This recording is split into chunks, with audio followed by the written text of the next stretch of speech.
Well, talk a little bit about being 4 years old and driving around the driveway, and what was it about you that I guess snared you for life? Um, the thing about racing is it's so hard, and you have to love it to be in it. And there's times when you feel like you've worked your butt off and you've tried everything you can try, and it doesn't quite work out, and you still have to go back to the racetrack and still work hard at it the next week. And so I think I just fell in love with it at a really young age. I think I watched my dad race, and I always thought it was cool. And when I was young, I mean, I wasn't, determined to be the best race car driver ever when I was 4 years old, right? I was learning and having fun with it, and then the older I got, the more serious I took it, and the more work I put into it, and my dad made me prove that I wanted to do it. He worked me hard and taught me all kinds of things that I can use for the future, and just those steps that it took. I remember thinking that I had figured it out and I was going to be, a great race car driver, and then I'd go to move up and it wouldn't work out that way, and it was nothing like I thought it was, and I had to kind of start back from scratch and learn everything new. And I think just that mindset of loving the racetrack and loving racing and just enjoying what you do is kind of the biggest thing for me. Russell, what did you see about him and his relationship with his dad that has him here today? I think that you make the most of your opportunities, and he got an opportunity, but his father made him work his butt off in order to accomplish whatever it was that he was going to accomplish. He was not going to let him just sit around and say, okay, you get the car ready, everybody, and I'm going to jump in and I'll just turn left. That's not the way he was brought up. His father, whenever he was a youngster, built race cars from the ground up. He knew exactly what those race cars would do from the time that they unloaded it at a racetrack, from the time they brought it back to the shop. From the wheels all the way to the roof line, he knew everything that there was about those race cars. He's tried to instill that same thing with Harrison. In order to be successful, you can't just jump in and just turn left. You got to understand what the car is doing. And I always thought Jeff was very, very smart where it concerned what a race car could do, what it couldn't do. He would not try to extend it if he knew that the car didn't have it, because he knew it here, because he had built so many race cars. He's made Harrison do the same thing. I remember seeing this kid sweep the floors of their shop on their property. Did it many, many times. He made him work for it. He was not just handed the keys to the car and say, go ahead. Jeff is he's been tough on him. He's been extremely tough on him, but he's done it with a fatherly love and a will to want to see his son succeed, but do it in the right way. Harrison, what do you think you got out of the way your dad made you work for this? I think that I got a sense of I belong. I think it wasn't. There's been great people like my dad gave me my first shot in late models, obviously, and all that. But I've had to go into business meetings when I was 13 years old and get sponsors with. I've been linked up with Dex Imaging in a team since I was 13 years old.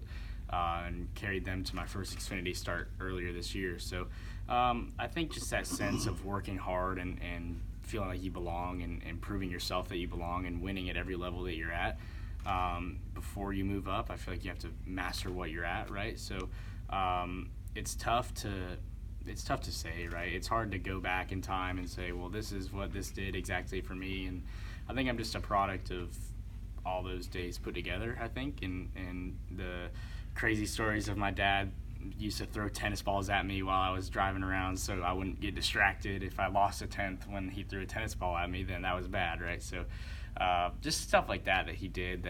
That was fun. It was fun. It's just almost like we were at a county fair just throwing balls at him to see if he would flinch. Yeah. But he never did. Yeah. So now, how old were you when this? Like when you're 4? 6 or 7. Oh, yeah. goodness. So So my dad was mad at me because I would never.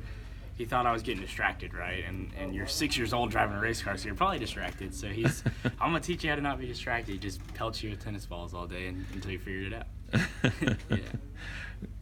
Can you put your finger on maybe one or two really good pieces of advice your dad has given you that you think you'll carry with you through your whole career? Yeah, for sure. I think the number one thing he said was be yourself. In racing, you'll go out and people will tell you to do this and this and that, and if you know that that's not right for you, or that certain companies want you to do this but you don't want to do that, or whatever it may be along the line, just be yourself, and that way you can lay your head down at night and say, okay, I'm happy with what I did today. And then the second thing is just always put full effort into it. And I think that's huge because on top of all this stuff is really, really important, right?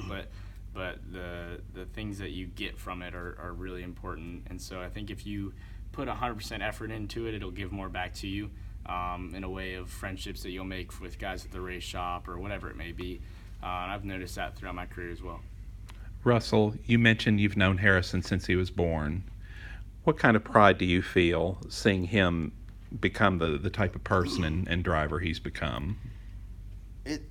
I guess from being around his parents for so long, I mean, I worked for them for 13 and a half years, but I never felt like an employee. They made me feel like a part of the family. I mean, I know I can call Jeff Burton any day of the week, whether it's 12 o'clock at night or whether it's early in the morning, it doesn't matter. And he's always the source of reason if anything is ever going wrong, because he can think things through just like that. And 99.9% of the time, he's generally right. So to see who he was, I could not have worked for a better race car driver or better person than Jeff Burton. I've always said that. It was that way. And it was that way with his wife, Kim, and Harrison's mother.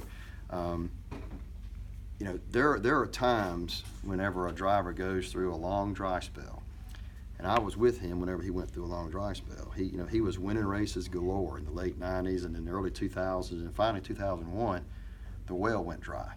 And I remember there were a lot of, he started doubting himself. Can I still drive a race car? What's wrong? And they kept making changes, this kind of thing, but nothing really seemed to work.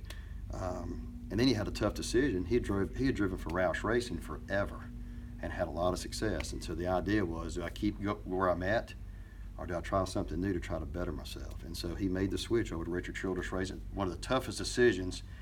He was just mentally just whipped because of should I or should I not go? And he made the switch. And I remember Richard Childress, I remember we were meeting with him. Richard Childress said, Jeff, it will be at least 2 years before we win a race.